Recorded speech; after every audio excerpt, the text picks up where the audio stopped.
नमस्कार, news India देख रहे हैं आप और आपके साथ मैं हूं सुरभि तिवारी। वक्त हो चला है राजधानी एक्सप्रेस खबरों का। उत्तराखंड कैबिनेट का बड़ा फैसला सामने आया है। दरअसल 4 धाम के नाम पर अब कोई भी मंदिर का निर्माण नहीं किया जाएगा। धामों के नाम पर ट्रस्ट का भी निर्माण नहीं हो पाएगा। दिल्ली में केदारनाथ मंदिर बनाने की तैयारी थी, लेकिन केदारनाथ धाम के पुजारियों ने विरोध किया था। मुख्यमंत्री पुष्कर सिंह धामी की अध्यक्षता में उत्तराखंड कैबिनेट ने एक फैसला लिया।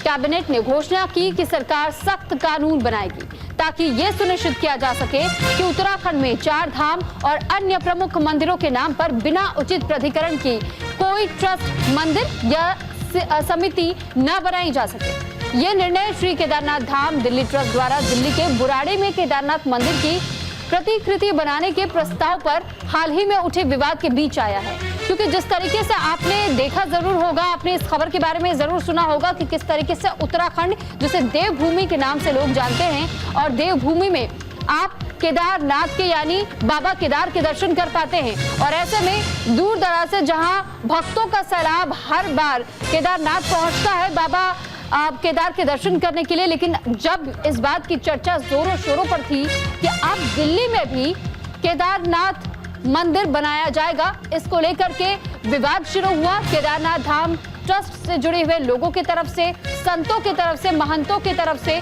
बगावती सुर अपनाए गए और ये कहा गया कि जिस तरीके से अगर आप ये कह रहे हैं कि दिल्ली में केदारनाथ धाम को स्थापित किया जाएगा, एक मंदिर का निर्माण किया जाएगा, तो ये आप संपूर्ण तौर पर आप नहीं कर सकते हैं, क्योंकि केदार बाबा से लोगों की आस्था जुड़ी हुई है। और जो लोग जिनके मन में आस्था और श्रद्धा होती है, साफ तौर पर आप इसे समझे तो केदारनाथ धाम में आपको स्वयंभू शिवलिंग मिलते हैं, यानी कि आप बाबा केदार के उस रूप के दर्शन कर पाते हैं। लेकिन वहीं दूसरी ओर बुराड़ी में केदारनाथ मंदिर बनाए जाने का जब जिक्र सामने आया तो उस समिति से जुड़े हुए, ट्रस्ट से जुड़े हुए संचालक का भी एक बयान सामने आया था। उसमें कहा गया था कि ये सिर्फ महज मंदिर है। जो लोग केदारनाथ नहीं पहुंच पा रहे हैं, जिनके घुटनों में तकलीफ है, जिनकी आयु सीमा की वजह से तकलीफ है और वो नहीं पहुंच पाते हैं, क्योंकि वहां का अगर आप मौसम भी देखो तो बहुत ज्यादा दिल्ली और उत्तराखंड के मौसम में बहुत ज्यादा अंतर होता है। तो अगर जो लोग वहां नहीं पहुंच पाते तो वो दिल्ली में कम से कम दर्शन कर ले, उनकी आस्था अधूरी ना रहे। हम इस इरादे से दिल्ली में इस मंदिर का निर्माण कर रहे थे, लेकिन अब इस पूरे विवाद के बीच में एक कैबिनेट बैठक उत्तराखंड में बुलाई गई। कैबिनेट बैठक के अहम फैसले के तहत कई मुद्दों पर चर्चा की गई। 5 लाख तक के किसान लोन पर स्टंप ड्यूटी माफ करने को लेकर भी चर्चा हुई, तो स्टंप संशोधन नियमावली में संशोधन किया गया। और साथ ही गया ब्रह्मा पोषित योजना के लिए भी कमेटी बनाई गई। सचिव नियोजन की कमेटी तैयार की गई। योजनाओं की परीक्षण की जिम्मेदारी दी गई है, जिसमें भारत सरकार के निर्देशानुसार जो 50% तक का महंगाई भत्ता दिए जाने का निर्णय पूर्व में हो चुका था, उसी संबंध में केंद्र सरकार द्वारा ये भी निर्णय किया गया था कि जो ग्रेजुटी की सीमा है वो 20 लाख से 25 लाख बढ़ाई जाएगी। तो उसमें भी आज माननीय मंत्रिमंडल द्वारा सहमति दी गई। 25 लाख ग्रेजुटी की सीमा 25 लाख तक की गई है। इसके अलावा अगला मत ये भी वित्त विभाग का मत था। इसमें हमारे जो स्टैम्प संशोधन नियमावली एक प्रस्तुत की गई, जिसमें कई बार स्टैम्प लेने के लिए जो पैसा ऑनलाइन जमा करते हैं, उसमें उसके बाद लोगों को वेंडर्स के पास जाना पड़ता है स्टैम्प लेने के लिए। तो उसमें अब जो बैंक गारंटी है उसकी ये व्यवस्था कर दी गई है। पहले कई अन्य मदों में भी ये व्यवस्था थी। बैंक गारंटी के बारे में ये निर्णय किया गया है कि जहाँ वो पैसा जमा करेंगे तो बैंक से भी वो स्टैम्प्स ले सकते हैं। और इस पर ज्यादा जानकारी के साथ अनुज अवस्थी हमारे साथ जुड़ चुके हैं। अनुज, आपसे जानकारी चाहेंगे, जो कैबिनेट की बैठक बुलाई गई थी उत्तराखंड में, ऐसे में किन किन मुद्दों को लेकर के चर्चा की गई और सबसे प्रमुख मुद्दा क्या रहा? बिल्कुल, कल उत्तराखंड कैबिनेट की बैठक थी जिसमें मुख्यमंत्री पुष्कर सिंह धामी ने कई अहम फैसले लिए, जिसमें 22 फैसले लिए गए इस कैबिनेट बैठक में। सभी जो कैबिनेट मंत्री थे वो उसमें मौजूद थे। सबसे बड़ी, चूंकि वित्त विभाग के जो है 3 फैसले वित्त विभाग के लिए गए, नियोजन की कमेटी बनाई गई। इसके अलावा अगर बात करें, चूंकि जो किसान क्रेडिट कार्ड है उसके तहत जो 5 लाख का जो उनका कर्ज है वो माफ किया गया। और जो अगर सबसे बड़े फैसले की अगर बात करें, चूंकि कई ऐसे विवाद अभी लगातार चल रहे हैं केदारनाथ को लेकर के, तो दिल्ली में जिस तरीके से बुराड़ी में केदारनाथ का मंदिर बनाया जा रहा था, उसी की तर्ज पे चूंकि उसमें काफी विवाद हुआ, अब मुख्यमंत्री एक्शन मोड पे। मुख्यमंत्री ने साफ तौर पे चीज कैबिनेट में भी डिसीजन लिया कि अब कोई भी 4 धाम मंदिर के नाम पे या उत्तराखंड के जो प्रसिद्ध मंदिर है उसके नाम पे ना तो कहीं कोई मंदिर बना पाएगा और ना ही कोई समिति या ट्रस्ट रजिस्टर्ड करा पाएगा। यह मुख्यमंत्री का साफ तौर पर निर्देश है। मुख्यमंत्री ने साफ कर दिया है कि अगर कोई भी व्यक्ति इस तरीके का काम करता है तो उसका सबसे पहले जो ट्रस्ट है और जो समिति है वो निरस्त कर दी जाएगी। साथ ही साथ जो एक ही नाम से जो 2 समितियां या जो ट्रस्ट चल रहे हैं उनको उनकी जांच करके उनका निरस्तीकरण भी किया जाए। यह मुख्यमंत्री का बड़ा फैसला था।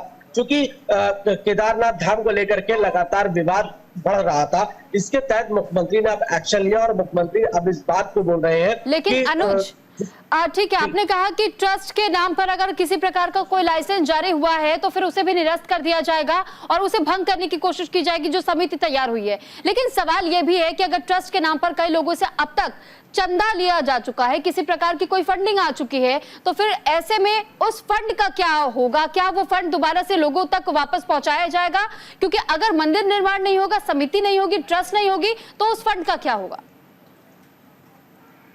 बिल्कुल, चूंकि जो पहले के जो ट्रस्ट बने हुए हैं उनकी जांच कराई जाएगी एसआईटी के तहत। इसका मुख्यमंत्री ने साफ तौर पर निर्देश दिया है कि उनकी जांच कराई जाएगी। जांच के बाद जो उसमें मान लीजिए कि किसी ने गफला किया हुआ है, किसी का पैसा आया हुआ है या जो बाहरी पैसा है वो आया हुआ है, तो वो उसकी जांच करा करके उसको। ठीक है अनुज, चलिए बहुत शुक्रिया आपका तमाम जानकारी हम तक पहुंचाने के लिए। और खबरों में आगे बढ़ते हुए अब एक बार फिर से बारिश को लेकर के जानकारी आपको दे देते हैं। दरअसल उत्तराखंड में आज भी बारिश के आसार बताए जा रहे कई जिलों में। तो कई जिलों में फिलहाल भारी बारिश का अलर्ट जारी किया गया है। मसूरी में बारिश से जनजीवन बुरी तरीके से अस्त व्यस्त है। साथ ही हम आपको ये जानकारी दे कि देखिए कई जिले ऐसे बताए जा रहे हैं जहां अभी भी भारी बारिश का अलर्ट है। मसूरी में बारिश से जनजीवन अस्त व्यस्त बताया जा रहा है। तो गंगा का जलस्तर एक बार फिर से बढ़ चुका है और इस वक्त कई नदियां उफान पर हैं। रुद्रप्रयाग में जलस्तर बढ़ने से अफरा तफरी भी लोगों के बीच में देखने को मिली। देहरादून में कुछ जगहों पर भारी बारिश आफत बनी हुई है, तो वहीं कई क्षेत्रों में हल्की बूंदाबांदी के बीच उमस भरी गर्मी से जिस तरीके से लोग परेशान हो रहे थे और उनको जरूर थोड़ी सी राहत मिली है, लेकिन कई जगहों पर हाल बेहाल भी होता हुआ देखा गया है। उत्तराखंड में पहाड़ से लेकर मैदान तक कहीं कहीं हल्की से मध्यम बौछार पड़ रही है। मौसम विभाग के अनुसार आज देहरादून, पौड़ी, नैनीताल और चंपावत में कहीं कहीं बारिश आपको देखने को मिल सकती है। अगले 2 दिनों तक प्रदेश के ज्यादातर क्षेत्रों में कहीं बारिश आपको नजर आएगी, तो वहीं कुछ ऐसे क्षेत्र भी है जहां पर ऑरेंज अलर्ट जारी किया गया है और कुछ ऐसे जगह आपको दिखाई दे सकते हैं जहां पर अगर आप पहाड़ी क्षेत्रों पर गौर करें, खासतौर पर यहां पर भूस्खलन की समस्या बहुत ज्यादा बन जाती है, या फिर कई जगहों पर मलबे, जैसे आप यहां पर देखिए इस तस्वीर में कि कैसे पहाड़ों से टूट करके एक मलबे का हिस्सा जब सड़कों पर आता है तो ऐसे में वो पूरा रास्ता ब्लॉक हो जाता है, यानी कि आवागमन बाधित हो जाता है। लोग जो पैदल यात्रा कर रहे होते हैं उनके लिए भी बहुत सहूलियत नहीं होती है, उनके लिए भी मुसीबतें खड़ी हो जाती हैं। और खास तौर पर अगर किसी भी वाहन से कोई कहीं पहुंच रहा है तो उनके लिए भी परेशानी जरूर बन जाती है। ऐसे मौसम में इसीलिए बार बार कहा जाता है कि आप कोशिश कीजिए कि बारिश के समय में उत्तराखंड का रुख ना करें, पहाड़ी क्षेत्रों का रुख ना करें, ताकि आपके जीवन पर किसी तरीके की समस्या ना आने पाए, कोई अनहोनी ना होने पाए, कोई अप्रिय घटना ना हो जाए। इससे बचने की बहुत ज्यादा जरूरत होती है। तो ऐसे में अपील भी की जाती है और मौसम विभाग लगातार चेतावनियां भी समय समय पर जारी कर रहा है। तो इसके अलावा पर्वतीय क्षेत्रों में भूस्खलन और निचले इलाकों में नदी नाले इस वक्त उफान पर है कई जगहों पर, और यही कारण है जिस वजह से कहा जा रहा है कि इस वक्त उत्तराखंड में कई जगह तबाही की तस्वीरें भी सामने आ रही है। क्योंकि उत्तराखंड में जिस तरीके से इन दिनों बारिश का कहर देखा जा रहा है, जगह जगह पर इस वक्त आलम यह है कि पहाड़ दरक रहे हैं। और इस पर अधिक जानकारी के साथ संजय पुंडीर हमारे साथ जुड़ चुके हैं। संजय, आपसे जानकारी चाहेंगे कि इस वक्त उत्तराखंड में कई जगहों का हाल क्या है, क्योंकि कुछ तस्वीरें हमने देखी कि कई जगहों पर भूस्खलन हुआ है तो कहीं पर नदियां उफान पर है।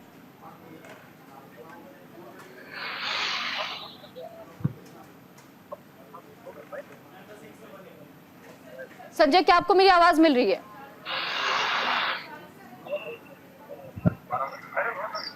ठीक है, हम संजय के पास लौटेंगे, लेकिन फिलहाल ये तस्वीर जरा देखिए कि कई जगहों पर इस वक्त जहां नदी और नाले उफान पर है और जो छोटे नाले हैं अब उनका भी चौड़ीकरण हो चुका है, क्योंकि जिस तरीके से इस वक्त नालों में बहुत ज्यादा तादाद में पानी आ रहा है भारी बारिश के चलते, तो कई जगहों पर जमीन का कटाव हो रहा है और अब नालियों का भी चौड़ीकरण इसी कारण होता हुआ वहां दिखाई दे रहा है। तो फिलहाल देखिए, लगातार हम उत्तराखंड से जुड़ी हुई खबरों से आपको रूबरू करवा रहे हैं, अपडेट कर रहे हैं। हरिद्वार में कांवड़ियों और पुलिस के बीच में तीखी बहस देखने को मिली। दरअसल बहादुराबाद थाना क्षेत्र में जमकर की नोकझोंक हुई है। बहस के बाद से कांवड़ियों ने टोल प्लाजा को जाम कर दिया। कानून व्यवस्था को बनाए रखना हमारा काम है, ये पुलिस की तरफ से कहा गया। हरिद्वार के बहादुराबाद थाना क्षेत्र में देर रात टोल प्लाजा के पास कांवड़िया और पुलिस के बीच तीखी नोकझोंक करते हुए देखे गए। पुलिस ने रास्ते में रखी कांवड़ को हटाने को कहा, जिसके बाद से कांवड़ियों ने पुलिस के साथ ही अभद्रता की। स्थिति तब और ज्यादा बिगड़ गई जब कांवड़ियों ने पुलिस पर कांवड़ खंडित करने का आरोप लगा दिया और टोल प्लाजा को जाम कर दिया। तो एक और जहां कांवड़ियों की तरफ से यह आरोप पुलिस कर्मियों पर लगाया गया और यह कहा गया कि कांवड़ को खंडित करने का काम पुलिस कर्मियों की तरफ से किया गया, क्योंकि उन्होंने रास्ता खाली करने को कहा था, लेकिन जब रास्ता इन कांवड़ियों की तरफ से खाली नहीं किया गया तो इस पर कहीं ना कहीं उनके अंदर निराशा देखी गई और उसके बाद पुलिस की तरफ से पहले हमला किया गया, उनके कांवड़ को लेकर खंडित करने का काम किया गया, जिसके बाद से कांवड़ियों ने अपना विरोध जाहिर किया और फिर पुलिस कर्मियों और कांवड़ियों के बीच में नोकझोंक जैसी तस्वीर सबके सामने आई। दरअसल अब सवाल यही उठता है कि क्या वाकई उत्तराखंड पुलिस के तरफ से इस तरीके का अभद्र व्यवहार किया गया कांवड़ियों के साथ, या कांवड़ियों के तरफ से ऐसे आरोप महज लगाए जा रहे हैं? क्योंकि इससे पहले भी आपने देखा होगा कि कैसे पहले से व्यवस्थाओं को दुरुस्त रखने के निर्देश जारी किए गए हैं पुष्कर सिंह धामी की तरफ से। उन्होंने कई बैठकें भी ली और अधिकारियों को भी निर्देश जारी किया कि आपको कांवड़ियों को किसी भी प्रकार की समस्या ना होने पाए, इस बात का ध्यान रखना है। साथ ही साथ व्यवस्थाओं के साथ में कांवड़ियों के लिए एक पथ तैयार करने का निर्देश जारी किया गया था और साथ ही इसके लिए पट्टे तैयार किए जा रहे थे। और अब ये जानकारी उत्तराखंड के हरिद्वार से सामने आ रही है, जहां पर कांवड़ियों और पुलिसकर्मियों के बीच नोकझोंक देखने को मिली। तो लक्सर में सुराज सेवा दल का प्रदर्शन जारी है। भ्रष्टाचार के खिलाफ जमकर के नारेबाजी भी हुई। पूरे राज्य में आंदोलन की चेतावनी तक दे दी गई। लक्सर के सुराज सेवा दल ने शिव चौक लक्सर से लेकर के तहसील मुख्यालय तक शासन और प्रशासन के खिलाफ जुलूस निकाला।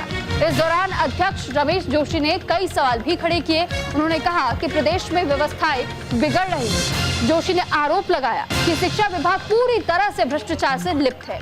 उन्होंने चेतावनी दी कि अगर व्यवस्था में सुधार नहीं किया जाता है तो आगामी कुछ दिनों में प्रदेश व्यापी आंदोलन किया जाएगा।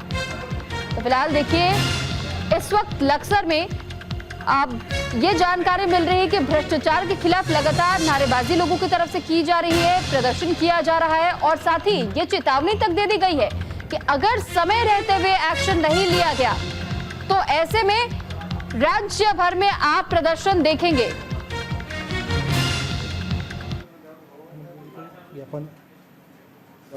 दिया गया है जिसमें इन्होंने 3-4 समस्याएं रखी हैं, जैसे बिजली कटौती और प्राइवेट अस्पताल हो गए या प्राइवेट जो हमारे स्कूल हो गए उनकी मनमानी, स्वास्थ्य शिक्षा, इस तरह की इन्होंने समस्याएं रखी हुई है। तो ये माननीय मुख्यमंत्री जी को प्रेषित कर दिया जाएगा। यही इसमें समस्या है। जो बिजली से लोग लगातार परेशान है, किसान परेशान है, बेरोजगार परेशान। हरिद्वार में व्यापारियों ने डीएम से मुलाकात की। ट्रैवल कारोबारियों ने जिलाधिकारी के सामने अपनी मांग भी रखी। गाड़ियों के बकाया भुगतान का भी मुद्दा उठाया गया। कोविड-19 के दौरान इस्तेमाल हुई थी ये गाड़ियां और हरिद्वार में व्यापारियों ने जिला अधिकारी से इसी बात के तहत मुलाकात भी की। बता दें कि कोविड-19 के दौरान मरीजों को लाने और ले जाने में इस्तेमाल हुई गाड़ियों का 1,15,00,000 रुपए का बकाया भुगतान है, जो 4 साल बाद भी नहीं हो पाया है। महिंद्रा टैक्सी और मैक्सी कैब मालिक कल्याण समिति के बैनर तले ट्रैवल्स कारोबारियों के एक प्रतिनिधि मंडल ने इस संबंध में जिलाधिकारी से मुलाकात की और साथ ही ये मांग की कि जो अब तक बकाया राशि है उसे जल्द से जल्द जारी किया जाए।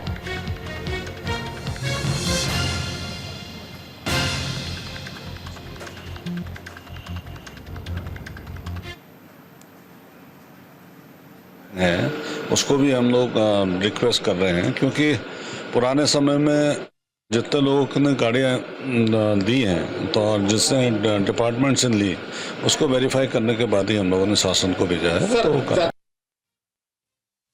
तो ये अभी जांच चल रहा है, जैसे जांच कंप्लीट होगा शासन को भेज दिया जाएगा, वहाँ से पैसा आने पे भुगतान किया जाएगा।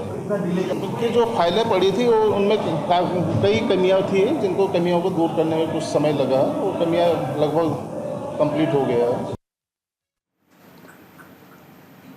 तो हरिद्वार में लेखपाल संघ का प्रदर्शन जारी है। ग्राम प्रधान की गिरफ्तारी की मांग की जा रही है। कलेक्ट्रेट भवन के सामने जोरदार प्रदर्शन किया जा रहा है और साथ ही गिरफ्तारी की मांग रखी गई है।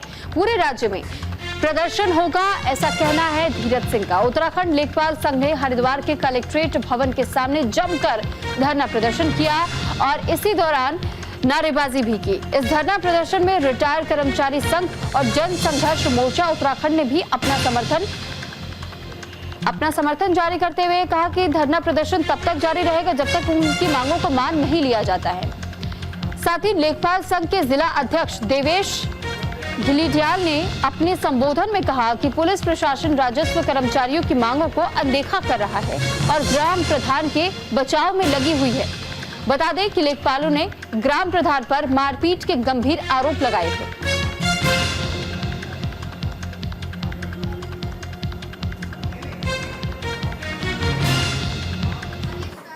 और हमारे उच्चाधिकारी कुंभकर्णी नींद सोए हुए हैं और अभी तक आरोपियों की गिरफ्तारी नहीं हो पाई है। इसलिए ये जब तक हमारी जो ये सारे संगठन इसमें हमारे साथ हैं, उत्तराखंड रजिस्ट्रार कानूनगो संघ है और राजस्व संग्रहमीन संघ है, संग्रह परिचारक संघ है, भूलेख डाटा एंट्री ऑपरेटर संघ है, ये पांचों संगठन हमारी लड़ाई लड़ रहे हैं और जब तक आरोपियों की गिरफ्तारी नहीं हो जाती हम लोग किसी भी हाल में पीछे हटने वाले नहीं हैं। और इसी के साथ राजधानी एक्सप्रेस पे फिलहाल इतना ही। आप बने रहिए न्यूज इंडिया के साथ।